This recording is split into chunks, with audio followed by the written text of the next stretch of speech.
गंबट भरिसां ड्रमे शाह में cricket tournament रांदि कराई वई, जंहिंमें 6 टीमुनि हिसो वरितो। फाइनल में पहलवान शेख ऐं मोहम्मद नवाज़ जट जी टीम पहुती, जंहिंमें बैटिंग कंदे पहलवान शेख जी टीम मुक़रर 8 ओवरनि में 92 रन्सूं ठाहियूं, जंहिं बैदि मोहम्मद नवाज़ टीम 8 ओवरनि में 88 रन्सूं ठाहे आउट थी वई। उन मौक़े ते महिमान ख़ास दरगाह हज़रत पीर मेहचा जीलानी गादी नशीन, अॻूणे MPA पीर सैयद मोहम्मद बचल जा जीलानी, अॻूणे UC चेयरमैन अली शेर हुजण, मोहम्मद अली शेख, सूफ़ी अमीर बख्श हुजण कामयाबी हासिल कंदड़ रांदीगरनि खे कप, ट्रॉफियूं, मेडल ऐं ॿिया इनाम ॾिना। उन मौक़े ते अॻूणे MPA पीर सैयद मोहम्मद बचल जा जीलानी ऐं रांदीगरनि अवामी आवाज़ टीवीअ सां ॻाल्हाईंदे चयो त रांदियूं शागिर्दनि जे ज़हनी ऐं जिस्मानी सिहत लाइ ज़रूरी आहिनि। रांदियूं सेहतमंद ज़िंदगी जो हिकिड़ो हिसो आहिनि।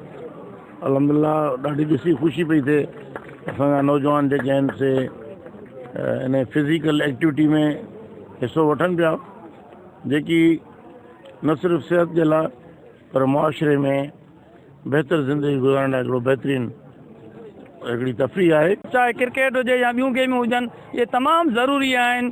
उहे नौजवान खे इंस्पायर कंदियूं, दिमाग़ उन्हनि जो दुरुस्त रहंदो, पढ़ाईअ में बि ऐं पंहिंजी हुन सिहत जे हिसाब सां बि उहे ठीकु ठाक रहंदा। हीअ जेके गेमियूं आहिनि इहे मुआशरे लाइ तमामु बहितरीनु, उन्हनि ते सुठो असरु पए थो। ख़ासि करे असांजा नौजवान जेके तबिको आहे उहे पंहिंजी गेमियुनि ते जॾहिं उहे टाइम पास कंदा आहिनि, उहे जेको आहे ॿियनि उन्हनि बुराइनि खां या समाजी बुराइनि खां उहे बची वेंदा आहिनि। अर्द गिर्द जेके नौजवान आहिनि, खिलाड़ी आहिनि, उन्हनि खे अहिड़ा मौक़ा फराहम कया पिया आहिनि। न सिर्फ़ु क्रिकेट बल्कि कबड्डी, मल्ल, ॿिया टिया प्रोग्राम सभु जेको आहे सो थींदा रहनि था हिन ग्राउंड ते।